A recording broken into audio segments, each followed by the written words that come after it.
लगभग 4 करोड़ के आसपास का घोटाला जो है वो हम लोगों को स्ट्रीमलाइन करने के बाद उसमें अभी तक 5 लोगों की गिरफ्तारी हो चुकी है। अंदर जो घोटाला हुआ था उसके अंदर मामला दर्ज करने के बाद में लगभग 4 करोड़ के आसपास का घोटाला जो है वो हम लोगों को स्ट्रीमलाइन करने के बाद उसमें अभी तक 5 लोगों की गिरफ्तारी हो चुकी है। इसमें मोडस ऑपरेंडी ये रहा है कि नारायण पाटिल करके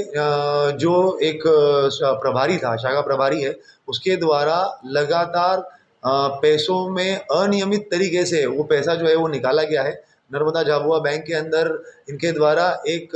अकाउंट खोला गया जो कि कहीं से भी उसकी सैंक्शन नहीं थी और उसके बाद में उस अकाउंट के थ्रू अलग अलग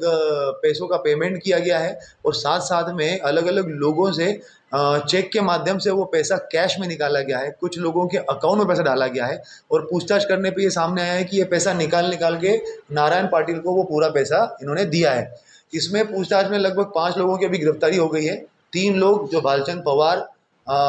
राजेश सावकारे और नरेंद्र महाजन, ये तीनों की अभी पुलिस जो है वो लगातार तलाश भी कर रही है। इन लोगों के ऊपर हम लोगों ने 82-83 की कार्रवाई जो है वो इनिशिएट कर दी है और साथ साथ में इनके जो अकाउंट्स थे वो अकाउंट्स के डिटेल लेके उसको कल हम लोगों ने पूरे के पूरे अकाउंट्स भी फ्रीज करवाए हैं और आगे भी हम लोग ये प्रयास कर रहे हैं कि इनके जो भी इन्वेस्टमेंट्स वगैरह हो उसको भी तत्काल प्रभाव से उसको रोक लगाया जाए और प्रयास कर रहे हैं कि इसमें हमारी अलग अलग टीमें जाके जो है वो रेड भी कर रही है। साथ ही साथ में जो सहायक आयुक्त है उन लोगों की भी हम लोगों ने लिस्ट बना ली है कि किसका कार्यकाल जो है वो ये गबन के टाइम पे रहा हुआ है। उनको पूछताछ करने के लिए भी हम लोगों ने नोटिस जारी किए हैं, मगर अभी प्राइमा फेसी जो अरुण महाजन जो यहाँ पे नेपा नगर में पदस्थ है प्राचार्य के रूप में, जिनके ऊपर प्रभारी सहायक आयुक्त के रूप में वो पदस्थ है, तो वो अभी फरार है। उनके लिए भी हम लोग प्रयास कर रहे हैं कि उनको भी पूछताछ करने के लिए बुलाया जाए और बाकी जो गेजेटेड ऑफिसर है उसके संबंध में पूछताछ करने के लिए हम लोगों ने एक लेटर भी लिखा हुआ है। सरकार को सूचना भी देनी होती है तो वो भी हम लोग प्रोसेस करवा रहे हैं और इसको और मल्टी प्रॉन्ग तरीके से हम लोग इन्वेस्टिगेशन में अभी काम कर रहे हैं कि जैसे बैंक के अधिकारी कर्मचारी जो है इनके द्वारा भी इतने ब्लैटेंट तरीके से जो है सरकारी पैसे को कैसे कैश में दिलवाया गया, इसके संबंध में पूछताछ करने के लिए आज जो है वो बताया गया है। और साथ साथ में कुछ ऐसे भी बिल हैं जिसके लिए जो है काम दिए गए मगर उसके बिल अभी भी हमें नहीं मिल रहे, जो ट्रेजरी से पास हुए हैं। तो इसके अंदर जिन जिन प्राइवेट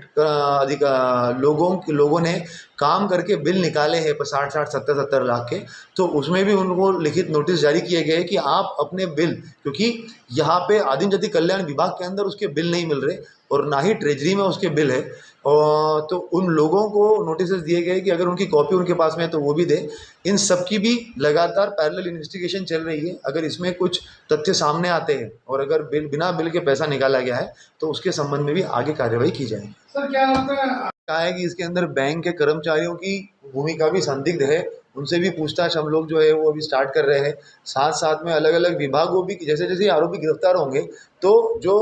विभाग है, अलग अलग विभाग है, उनकी भी जिम्मेदारी नियत होगी कि इनके द्वारा जो है वो इतने बड़ी मात्रा में अगर बिल नहीं थे तो पैसा निकाला कैसे गया। मगर उसके लिए जैसे जैसे गिरफ्तारी होगी और उनके बयान आएंगे और भी चीज़ें रिकॉर्ड पे आएगी तो उसके बाद में वो कार्रवाई जो है वो आगे बढ़ेगी और बिल्कुल पॉसिबिलिटी है कि इसके अंदर और भी आरोपी की संख्याएं जो है वो बढ़ेगी। ऐसा माना जा रहा है कि राजेश सावकारे इस पूरे घोटाले का मास्टरमाइंड है और उसके पकड़े जाने पर बहुत सारी चीजें और उजागर हो सकती है, तो इसकी गिरफ्तारी के लिए पुलिस क्या प्रयास कर रही है? इसकी गिरफ्तारी के लिए जैसे कि मैंने पहले कहा कि 82-83 की कार्रवाई हम लोग इनिशिएट कर चुके हैं और उसके अंदर अगर जैसे कोर्ट के थ्रू जो नोटिस उसको मिलेंगे और उस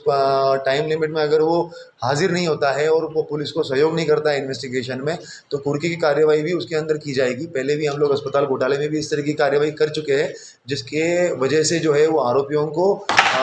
सामने उपस्थित होने के लिए मजबूर होना पड़ा था और ऐसी कार्रवाई हम लोग इसमें भी इनिशिएट कर रहे हैं और बाकायदा इसी टाइम पे हम लोग, हमारी टीमें जो है वो साइबर सेल भी हमारा काम कर रहा है और प्रयास कर रहा है कि उसमें हम लोग जो है वो उसकी गिरफ्तारी इंश्योर करें और आगे की कार्रवाई बढ़ाएं। अभी तक रिकवरी कितनी होगी सर? रिकवरी जो है वो लगभग एग्जैक्ट तो फिगर देखना पड़ेगा, मगर मोटा मोटा 15 से 20 लाख के आसपास जो है हम लोगों ने कैश में रिकवरी कर चुके हैं और जो अकाउंट अभी 2 दिन पहले हम लोगों ने सीज किए हैं उसके अंदर लगभग 8 लाख रुपए हमने जब सीज कर लिए हैं तो वो भी अकाउंट में जो सीजर है वो अलग से रिकवरी है। हमसे जुड़े रहने के लिए हमारे YouTube चैनल को सब्सक्राइब करें और नई वीडियो की नोटिफिकेशन के लिए बेल आइकॉन को दबाएं। अगर आप ये वीडियो Facebook पर देख रहे हैं तो लाइक जरूर करें और ज्यादा से ज्यादा शेयर करें। धन्यवाद।